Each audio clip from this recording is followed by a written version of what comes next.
Sringeri assembly ಕ್ಷೇತ್ರದಲ್ಲಿ postal ಮತಗಳ ಮರು ಎಣಿಕೆ ನಡೀತಾ ಇದೆ. ಕಾಂಗ್ರೆಸ್ ಕಾರ್ಯಕರ್ತರು ಸಂಭ್ರಮಾಚರಣೆಯನ್ನ ಮಾಡ್ತಾ ಇದ್ದಾರೆ. ಅಂಚೆ ಮತಗಳ ಮರು ಎಣಿಕೆ ನಡೀತಾ ಇರುವಂತಹ ಸಂದರ್ಭದಲ್ಲಿ ಕಾಂಗ್ರೆಸ್ ಕಾರ್ಯಕರ್ತರ ಸಂಭ್ರಮಾಚರಣೆ ನಡೀತಾ ಇದೆ. ಶಾಸಕ ಟಿ.ಡಿ. ರಾಜೇಗೌಡ ಪರವಾಗಿ ಬೆಂಬಲಿಗರು ಘೋಷಣೆಗಳನ್ನು ಕೂಗಿದ್ದಾರೆ. ಈಗಾಗಲೇ ಸಂಭ್ರಮಾಚರಣೆಯನ್ನ ಮಾಡ್ತಾ ಇದ್ದಾರೆ.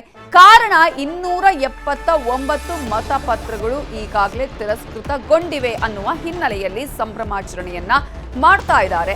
ಚಿಕ್ಕಮಗಳೂರಿನ IDSG ಕಾಲೇಜಿನಲ್ಲಿ ಮತ ಎಣಿಕೆಯನ್ನ ಮಾಡ್ತಾ ಇದ್ದು 2023ರ ವಿಧಾನಸಭಾ ಚುನಾವಣೆಯಲ್ಲಿ ಚಿಕ್ಕಮಗಳೂರು ಜಿಲ್ಲೆಯ ಶೃಂಗೇರಿ ವಿಧಾನಸಭಾ ಕ್ಷೇತ್ರದ ಬಿಜೆಪಿ ಅಭ್ಯರ್ಥಿ ಜೀವರಾಜ್, ಕಾಂಗ್ರೆಸ್ ಅಭ್ಯರ್ಥಿ ಟಿ.ಡಿ. ರಾಜೇಗೌಡ ಎದುರು 201 ಮತಗಳ ಅಂತರದಿಂದ ಸೋತಿದ್ರು.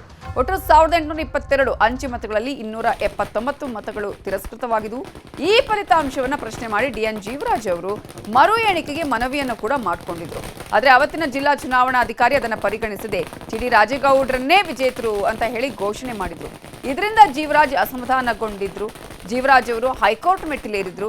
ಅದರಂತೆ ಹೈಕೋರ್ಟ್ ಸೂಚನೆಯಂತೆ ಇವತ್ತು ಮರು ಎಣಿಕೆ ನಡೆದಿದೆ. ಈಗಾಗಲೇ ಅಂಚೆ ಮತಗಳು ಕೂಡ ತಿರಸ್ಕೃತ ಆಗಿರುವಂತಹ ಹಿನ್ನೆಲೆಯಲ್ಲಿ ಇದೀಗ ಸಂಭ್ರಮಾಚರಣೆಯನ್ನು ಕಾಂಗ್ರೆಸ್ ಕಾರ್ಯಕರ್ತರು ಮಾಡ್ತಿದ್ದಾರೆ. ಇದೇ ವಿಚಾರಕ್ಕೆ ಸಂಬಂಧಪಟ್ಟ ಹಾಗೆ ಇನ್ನಷ್ಟು ಡೀಟೇಲ್ಸ್ ಅನ್ನ ಕೊಡೋದಕ್ಕೆ ನಮ್ಮ ರಿಪೋರ್ಟರ್ ಯೋಗೇಶ್ ಈಗ ಫೋನ್ ಸಂಪರ್ಕದಲ್ಲಿ ಜಾಯ್ನ್ ಆಗಿದ್ದಾರೆ. ಯೋಗೇಶ್, ಈಗಾಗಲೇ ಕಾಂಗ್ರೆಸ್ ಕಾರ್ಯಕರ್ತರು ಸಂಭ್ರಮಾಚರಣೆ ಮಾಡ್ತಾ ಇದ್ದಾರೆ. ಇನ್ನೂ ಕೂಡ ಅಲ್ಲಿ ಅನೌನ್ಸ್ ಮಾಡೋದಕ್ಕಿಂತ ಮುಂಚೆನೆ ಅವರಿಗೆ ಕನ್ಫರ್ಮ್ ಇದೆಯಾ ಹಾಗಾದ್ರೆ ಇವರೇ ವಿನ್ ಅಂತ ಹೇಳಿ?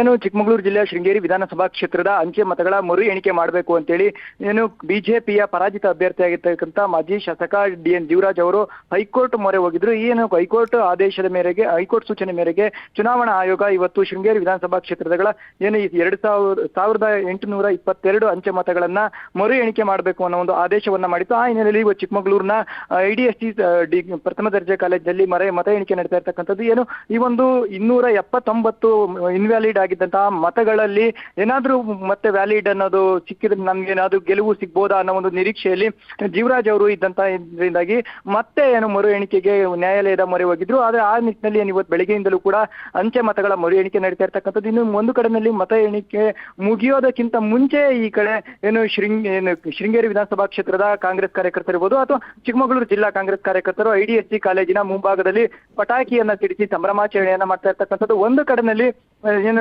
ಟಿ.ಡಿ. ರಾಜೇಗೌಡ ಅವರಿಗೆ ಏನು ಪರವಾಗಿ ಘೋಷಣೆಯನ್ನ ಕೂಗ್ತಾ ಇದ್ರೆ, ಮತ್ತೊಂದು ಕಡೆ ಜೀವರಾಜ್ ಅವರ ವಿರುದ್ಧವಾಗಿ ಘೋಷಣೆಯನ್ನ ಕೂಗಿ ಕಡೂರು ಮಂಗಳೂರು ರಾಷ್ಟ್ರೀಯ ಹೆದ್ದಾರಿಯಲ್ಲಿ ಏನು ಸಂಭ್ರಮಾಚರಣೆಯನ್ನ ಮಾಡ್ತಾ ಇರ್ತಕ್ಕಂಥದ್ದು. Navitha, okay, thank you Yogesh ಡೀಟೇಲ್ಸ್ಗೆ.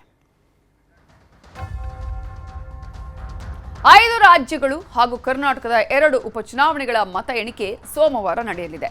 ಈ ಚುನಾವಣಾ ಫಲಿತಾಂಶದ ನೇರ ಪ್ರಸಾರ ಸೋಮವಾರ ಬೆಳಗ್ಗೆ 7 ಗಂಟೆಯಿಂದ ನಿಮ್ಮ ನ್ಯೂಸ್ 18 ಕನ್ನಡದಲ್ಲಿ ಪ್ರಸಾರವಾಗಲಿದೆ. ನಿಖರ ಸ್ಪಷ್ಟ ಫಲಿತಾಂಶಕ್ಕೆ ನ್ಯೂಸ್ 18 ಕನ್ನಡ ವೀಕ್ಷಿಸಿ.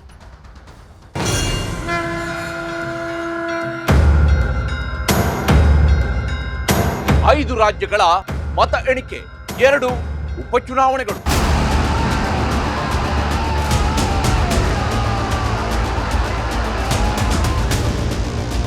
ವೇಗವಾಗಿ ರಿಸಲ್ಟ್ ಕೊಡಬೇಕು ಅಂತ ತಪ್ಪ ಟ್ರೆಂಡಿಂಗ್ ತೋರಿಸಲ್ಲ. ಎಲ್ಲ ಕೌಂಟಿಂಗ್ ಸೆಂಟರ್ಗಳಲ್ಲೂ ವರದಿಗಾರರಿರುವ ಕನ್ನಡದ ಏಕೈಕ ನ್ಯೂಸ್ ಚಾನಲ್. ಬೇರೆಯವರನ್ನ ಫಾಲೋ ಮಾಡಲ್ಲ, ನಮ್ಮದೇ ನಿಖರ ಮತ ಎಣಿಕೆ ಸುದ್ದಿ. ಪಕ್ಕಾ ಫಲಿತಾಂಶ ಅತಿದೊಡ್ಡ ನ್ಯೂಸ್ ನೆಟ್ವರ್ಕ್ ಬಿಟ್ಟು ಇನ್ನೆಲ್ಲಿ ಸಾಧ್ಯ? ಎಲೆಕ್ಷನ್ ರಿಸಲ್ಟ್ಗೆ ಅತ್ಯಂತ ವಿಶ್ವಾಸಾರ್ಹ ಚಾನಲ್ ನ್ಯೂಸ್ 18 ಕನ್ನಡ. ಪಂಚ ತೀರ್ಪು ಮೇ 4 ಬೆಳಗ್ಗೆ 7 ಗಂಟೆಯಿಂದ ನಾನ್ ಸ್ಟಾಪ್ ನೇರ ಪ್ರಸಾರ.